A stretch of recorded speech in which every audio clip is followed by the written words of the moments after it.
Iya. Memberi salam itu dalam keadaan tidak kedengaran. Jadi kalau sudah salam, dia salam begini. Orang lihat di belakangnya sudah salam, semuanya ikut juga begitu. Karena kan sudah salam. Iya. Tapi kalau dia ingin memperdengarkan, ya. Nah, kalau dia ingin memperdengarkan juga tidak apa-apa. Juga tidak apa-apa. Kalau misalnya dia takut ada orang tidak paham dan seterusnya, tidak apa-apa dia perdengarkan. Sebab ada Ibnu Umar pernah melakukan hal tersebut. Iya. Ini selesai tentang bagaimana kefiat cara salat jenazah yang dilakukan oleh Rasulullah Sallallahu Alaihi Wasallam. Muncul pertanyaan-pertanyaan. Ini ada beberapa pertanyaan mungkin butuh untuk dijawab. Ya. Sekarang ada orang terlambat hadir salat jenazah. Dia dapat rakaat kedua. Apa yang dia lakukan? Yang pertama. Yang kedua, dari mana dia ikuti? Apakah dia baca dari pertama atau langsung ikut dengan imam? Kan di rakaat pertama baca apa? Takbir pertama baca Al-Fatihah. Takbir kedua selawat. Takbir ketiga baca doa. Sekarang dia masuk, langsung takbir ketiga dia dapat. Sekarang yang masuk ini, terlambat ini, apa yang dia ikuti? Dia baca Al-Fatihah atau ikut doa langsung? Nah. Yang benarnya di sini, dia ikut dari awal. Jadi dia baca sendiri, imamnya baca doa, dia baca Al-Fatihah. Dia baca Al-Fatihah. Sebab Nabi SAW bersabda, "Ma adraktum fasallu, wa ma fatakum fa'timu." Apa yang kalian dapat, salatlah kalian. Apa yang kalian luput, sempurnakan. Begitu. Jadi kalau imamnya sudah salam, ya, sudah takbir dia, imam takbir ketiga. Dia takbir, baru takbir pertama, Allah Akbar, dia angkat tangannya, takbir pertama. Dia baca Al-Fatihah. Imamnya takbir kedua. Ya. Imamnya takbir keempat. Dia baru takbir kedua, dia baca selawat. Imamnya salam, dia takbir lagi. Yang ketiga, dia baca doa. Kan begitu? Ya, setelah baca doa, takbir lagi dia baca diam sejenak, setelah itu salam. Setelah itu baru dia ikut salam. Ya, demikian kalau orang terlambat. Iya. Masalah lain. Ada jenazah misalnya di salat zuhur, mau disolati di masjid. Sudah salat orang, dan salat jenazah. Ada orang baru masuk, dia belum salat zuhur. Apakah dia boleh ikut salat jenazah padahal belum salat zuhur? Iya. Jawabannya boleh saja dia ikut salat jenazah. Dan saran kita yang lebih utama, dia salat jenazah dulu. Sebab salat zuhur dia bisa salat setelah itu. Kalau salat jenazah, kalau dia tidak salat sekarang, luput dia waktunya, tidak ada lagi nanti waktu salatnya. Dan utamanya salat jenazah secara berjamaah. Nah, ini fatwa Syekh bin Baz rahimahullah taala, bahwa dia ikut salat jenazah dulu, kemudian setelah itu salat zuhur kalau memang waktu zuhur masih luas. Kalau waktu zuhur masih luas. Iya. Baik.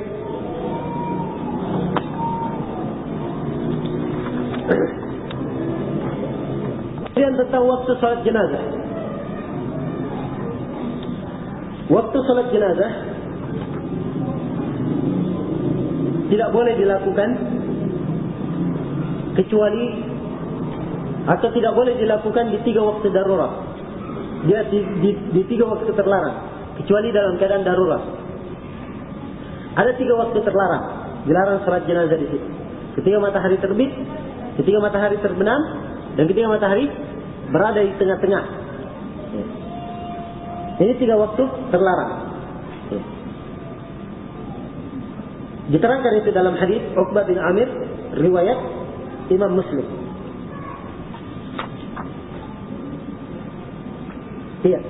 Ini sekira tentang pembahasan tentang seputar masalah mensolati jenazah. Iya. Adapun setelah solat kemudian ada doa, ya, sebagaimana yang dilakukan itu tidak ada tuntunannya. Ya. Doanya itu tadi ketika solat. Ya, kenapa ada doa lain lagi setelah itu? Ya. Doa yang dituntunkan oleh Rasulullah itu ketika solatnya. Ya, bukan setelah solat. Kenapa dia tidak berdoa tadi panjang-panjang dalam solatnya? Ya. Kenapa dia berdoa? Dan cari tuntunan sendiri, tidak dituntunkan oleh Rasulullah Sallallahu Alaihi Wasallam. Ya. Nah, karena itulah ini juga perlu kita ketahui. Kadang seorang berhayal, oh tidak apa-apa saya doa di sini, saya tambah. Ya. Tapi kalau dia mengikuti sunnah Nabi itu lebih utama dan lebih afdal. Kadang amalan sedikit tapi cocok dengan sunnah, lebih besar dari amalan kayak gunung tapi tidak sesuai dengan sunnah. Yang penting ukurannya kapan dia mencocoki sunnah Rasulullah Sallallahu Alaihi Wasallam. Iya. Baik, sekarang pembahasan terakhir tentang mengubur jenazah. Bagaimana cara memakamkan, menguburkan jenazah? Pertama, setiap orang mati itu wajib dikubur. Ya. Juga orang kafir kalau tidak ada yang menguburkannya, ya, juga wajib dikubur. Ya, so kalau tidak ada yang menguburkan dia busuk nanti. Ya. Dan membahayakan, karena itu wajib ada yang menguburkan. Ya. Sebagaimana Rasulullah SAW di perang Badar memerintahkan untuk menguburkan 20 orang dari pentolan-pentolan Quraisy yang terbunuh. Ya. Dikuburkan mereka dalam keadaan ditarik kaki-kakinya. Ya. Dan dibuang masuk ke dalam kali lubang di Badar. Ya. Dalam hadis yang panjangnya diriwayatkan oleh banyak orang sahabat. Ya. Kemudian tidak boleh Muslim dikubur bersama orang kafir, dan kafir dikubur bersama Muslim.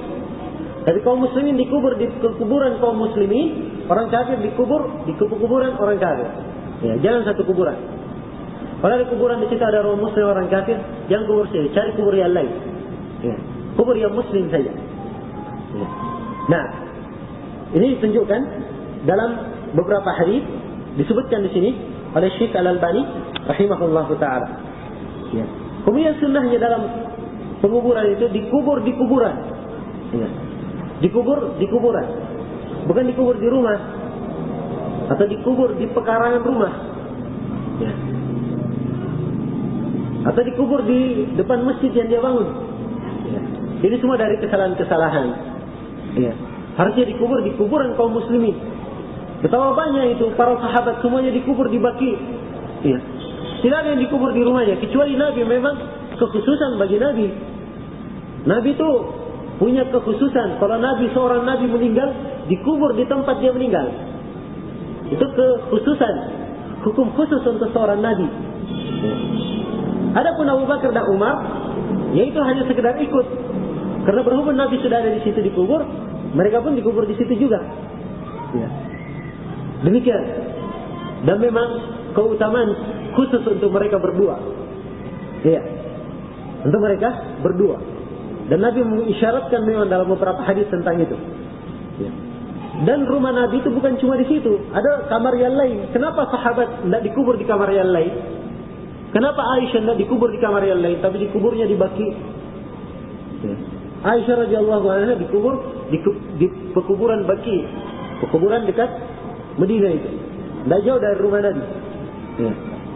Ya, kalau kita pergi haji, kita lihat Masjidil Haram itu, ya, naik ke sebelah sana lagi, nah itu sampai di sana pekuburan Baqi sudah.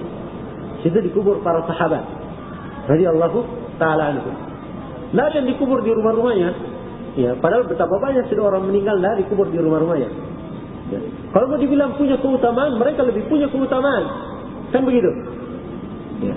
Kalau mereka mengatakan kita ingin mendapatkan kebaikan, andai kata itu baik, mereka lebih cepat meraihnya. Kan begitu? Tapi mereka juga tidak melakukannya. Ya. Karena itulah hendaknya hati-hati. Ya. Apa yang terjadi sekarang ini? Bahkan yang terjadi sekarang ini bisa mengantar kepada kesyirikan. Dikubur dia di depan rumahnya, ya. Akhirnya karena kuburan depan rumahnya, ya, akhirnya dia teringat terus akan musibah yang menimpanya. Ingat terus begitu.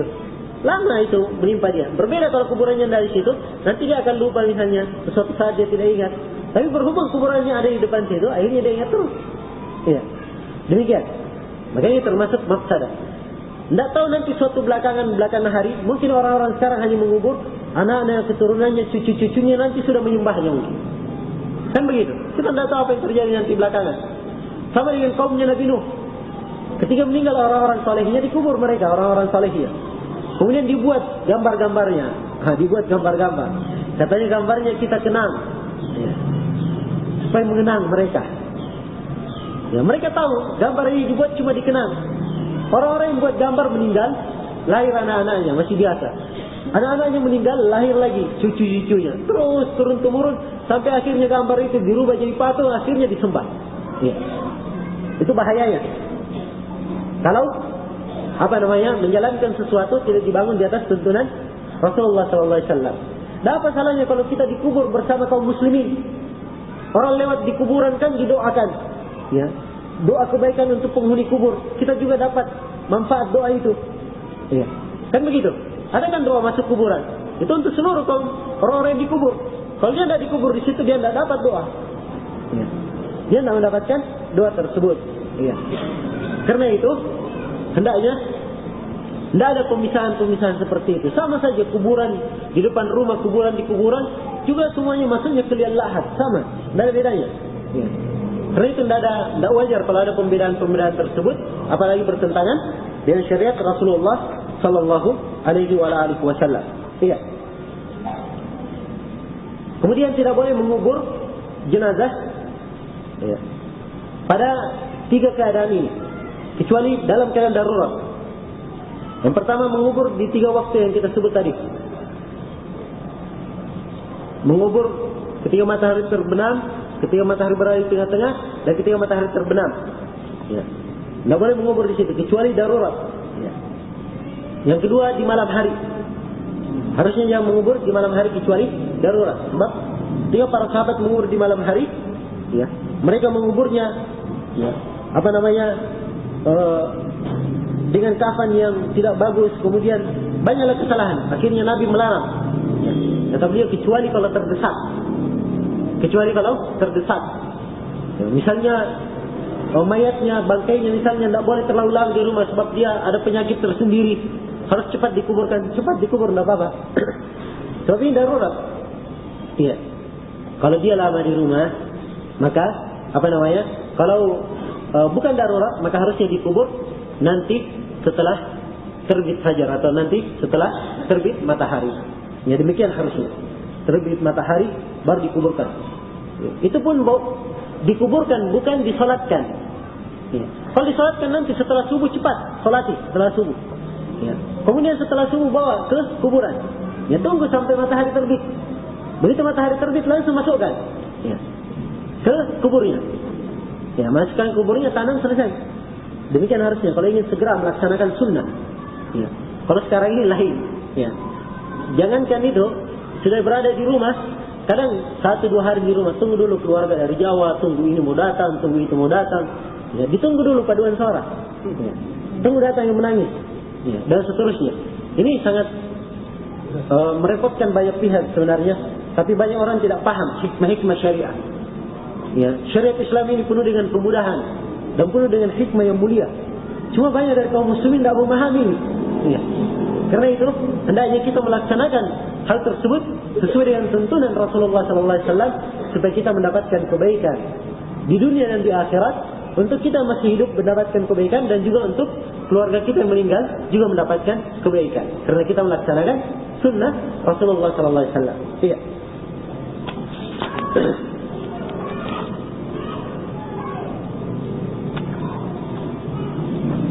Ya, kemudian kalau misalnya harus mengubur di malam hari, terpaksa misalnya mengubur di malam hari, boleh menggunakan lampu. Ya. Supaya mudah untuk melakukan penguburan. Ya, boleh menggunakan lampu. Kenapa dikatakan di sini boleh menggunakan lampu? Sebab sekarang ada lampu-lampu ditaruh di kubur. Ya. Khusus di kuburan ini ada lampunya, kuburan sana ada lampunya. Ini punya lampu. Ini semua dari perkara-perkara jahiliyah. Iya. Dari perkara-perkara yang tidak dituntut oleh syariat Islam, bahkan dilarang keras oleh Rasulullah Sallallahu Alaihi Wasallam. Ya, sebab itu semua menjadikan kuburan sebagai sebagai tempat keramaian. Ya. Padahal kuburan itu tempat yang harusnya tempat gelap, ya, dan tempat seakan-akan tidak ada kehidupan. Dan kita ketika melihat kuburan itu teringat akan kehidupan akhirat. Tapi kalau kuburan sekarang yang kita lihat dan kita saksikan, ya, bangunan-bangunannya tinggi, ya, pakai tehel, lihat tehelnya, ingat tehel di kamar mandi. Ya. Kemudian lihat megahnya, kita juga ingat megahnya rumah kita. Tidak ada arah mengingat ke akhirat itu. Ya. Dan ini semua melalaikan.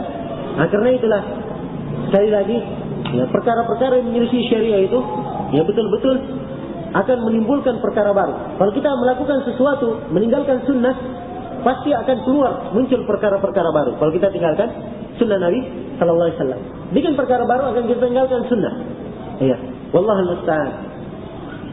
Iya, kemudian kuburan itu, bagaimana kuburan sifatnya? Cara menguburnya bagaimana? Nah, digali kuburannya. Kuburannya hendaknya diperdalam. Iya, hendaknya diperdalam dan dibuat luas. Dan kuburannya hendaknya yang bagus. Cara membuat kuburan rapi. Iya. Jangan asal-asalan. Iya. Nah, sekarang sangat disayangkan, iya, orang-orang yang menggali kuburan, ya, berhubung karena menggali kuburan orang yang sudah ditentukan di situ dan dibayar. Kalau bayarannya kurang, akhirnya galinya juga ya kurang juga, biasa juga. Begitu. Maka hendaknya dalam menggali sudah disiapkan orang-orang yang menggali dengan baik, dipersiapkan, ya, diurus dengan baik. Nah, ini juga harusnya kita tahu untuk kita secara umum. Sehingga kalau ada teman kita atau karib kerabat kita yang meninggal, kita bisa bantu, ya, urus kuburannya. Sebab ini mereka ini orang yang meninggal kena musibah, dia tidak bisa berpikir mengurus semuanya. Musibahnya saja dia tanggung itu untuk bersabar, itu sudah berat. Ya. Punya banyak pikiran. Kalau dia punya pikir lagi, urus di kuburan, oh ya, siapa yang saya kirim ke sana ya, siapa yang saya ini. Itu kadang dia luput, ya, kadang dia lupa. Maka wajarnya kita sebagai seorang muslim membantu muslim yang lainnya, ya, semampu kita. Baik, ini diterangkan dalam beberapa hadis tentang harusnya dikubur yang dalam, ya. Kemudian diperluas. Kata Nabi Sallallahu Alaihi Wasallam ketika mengubur, ihfiru, galilah, wa ausi'u, dan perluaslah, wa a'miku, dan perdalam, wa ahsinu, dan buat kuburan yang paling baik. Ya. Buat kuburan yang paling baik. Ya. Kemudian cara menguburnya, ya, bagaimana dalamnya?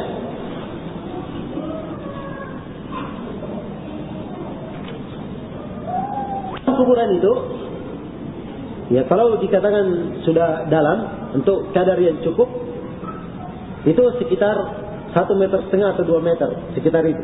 Iya. Untuk kadar dalamnya. Dan untuk panjangnya sekitar 1 meter. Yaitu bisa masuk 1 meter. Sebab nanti akan memakai lahat. Sebagaimana kita akan terangkan. Dan dalam mengubur, ya, dalam mengubur itu boleh pakai lahat dan boleh pakai syak. Ya. Boleh pakai lahat. Lahat dibikinkan lubang tersendiri seperti yang kita lihat di kebanyakan pekuburan kaum muslimin. Dan boleh disyak, cuma digalikan saja. Ya. Dibuatkan lubang dari atas bisa kelihatan. Kalau lahat itu dia dari samping. Ya. Demikian, boleh pakai lahat dan boleh pakai asyak. Cuman kalau memakai lahat itu lebih utama dan paling afdal kalau dia pakai lahat. Sebab Nabi Sallallahu Alaihi Wasallam, ya, telah menerangkan hal tersebut dalam beberapa hadis bahwa utamanya memakai lahat. Ya. Bagaimana lahat itu? Ya. Anggap ini sekarang lubang kuburan. Ya. Baik. Dari atas ini kuburan, dasarnya paling bawahnya ini. Ya. Kita bikinkan lagi lubang di sini, lubang di sebelah bawah, digalikan lagi lubang sebelah bawah. Jadi ketika kita gali kuburan kan, otomatis kuburan ini menjadi segi empat, kan begitu? Ya. Di bagian bawah untuk arah kiblat, ya. Nanti kuburannya kan pasti kalau jenazahnya dibalik ke sana, dibalik ke kanan, dia akan mengarah ke kiblat. Ya, itu kuburan yang biasa dibikin. Ya, kalau dia diarahkan, maka lahatnya digali mengarah ke kiblat. Digali ke dalam kira-kira sepanjang 1 hasta. 1 hasta ini ukuran siku sampai ke ujung jari tengah, itu 1 hasta. Digali ke dalam begitu, dari dasarnya dari bawah digali ke dalam. Ya, sekitar itu. Boleh juga lebih, tidak apa-apa kalau dibutuhkan. Kalau misalnya gemuk orangnya atau ini, ya, ingin dia lebihkan boleh. Ya, silahkan. Setelah itu dibengkokkan, dibuat miring. Ya. Jadi bentuknya nanti begini. Ya. Anggap ini dasar bawah kuburan. Ya. Setelah digali dia masuk ke sampai ujung sini, maka dia bentuknya begini nanti. Ya. Bentuknya akan begini, nggak miring begini. Ya. Ini apa namanya? Hah? Ya, dilahat begini miring. Nah, dia miring begini. Jadi digali dari bawah dulu, kemudian setelah itu dikikis lagi tanah, dibuat miring seperti ini. Dikeluarkanlah tanahnya ini. Dinaikkan, dikeluarkan tanahnya. Dipahami ini? Nah, ini namanya lahat. Selain dari itu bukan lahat namanya. Ini lahat dari sisi bahasa. Ya. Dipahami ini? Baik. Sekarang bagaimana lahat itu? Atau bagaimana cara memasukkannya ke dalam lahat? Ya.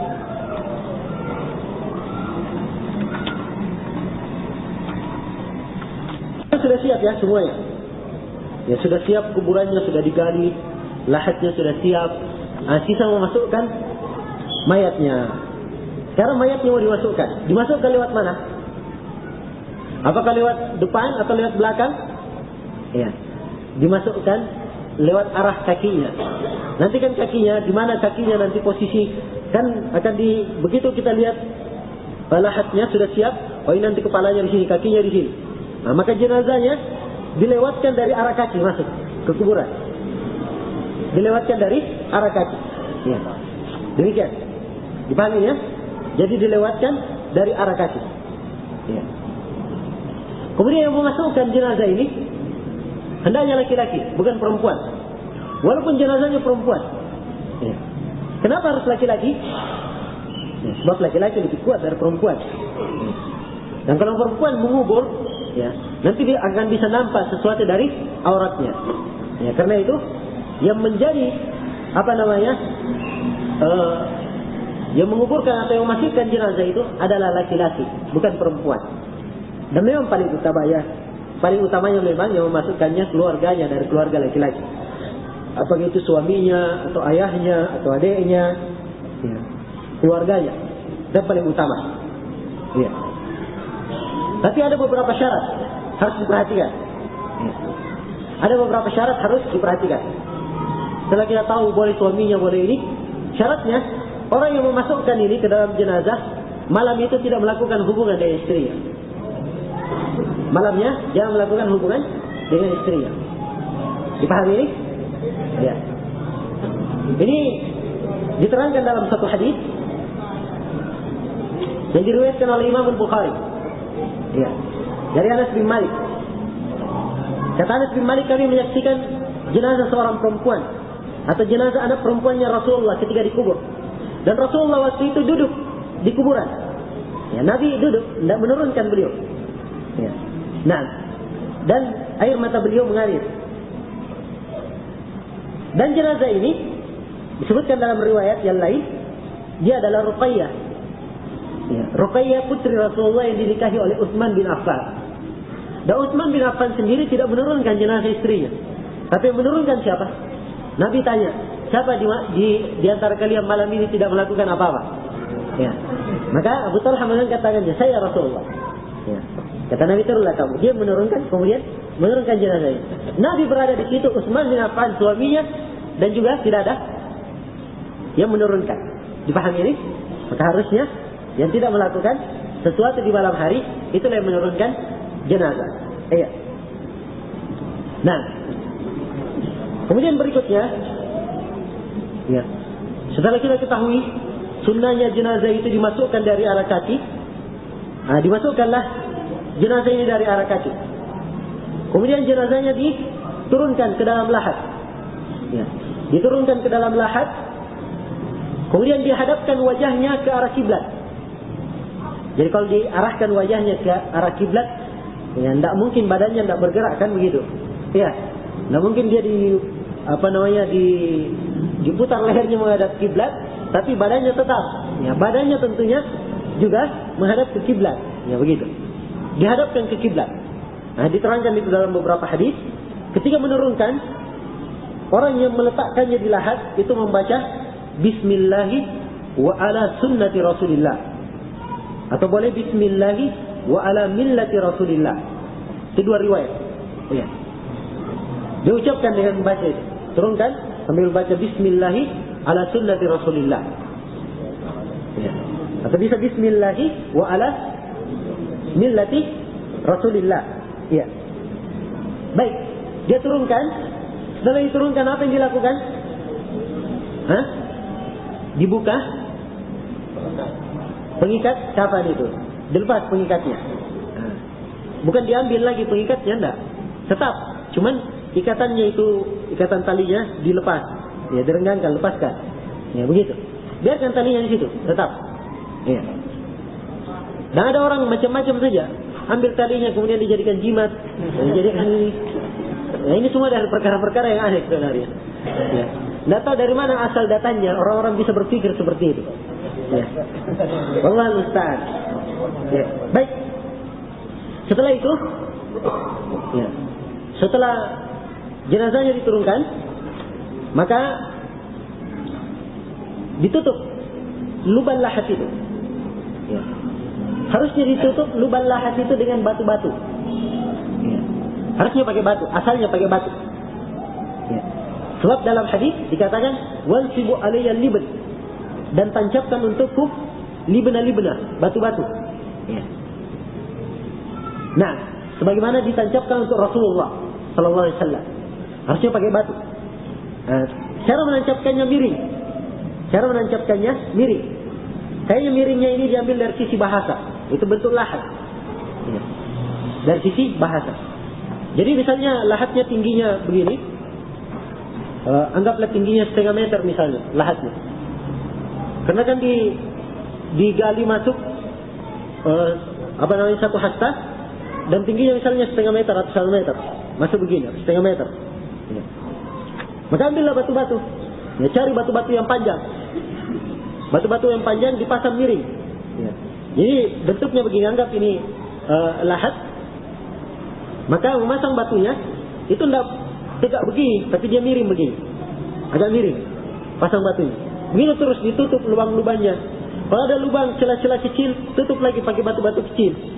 Ya. Faedahnya apa? Supaya jangan tanah kena ke jasad ini. Dia masuk di dalam lahat. Dijaga jangan tanah masuk ke dalamnya. Dipahami ini? Iya. Itu harusnya pakai batu.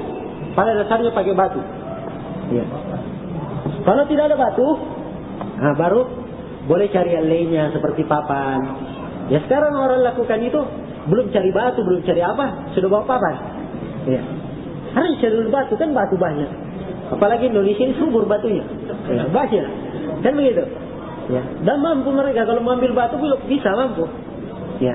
Maka harusnya dipakai batu-batu seperti itu, libna. Ya. Nah, ditutup pakai itu. Nah, setelah ditutup, lahatnya tertutup semua.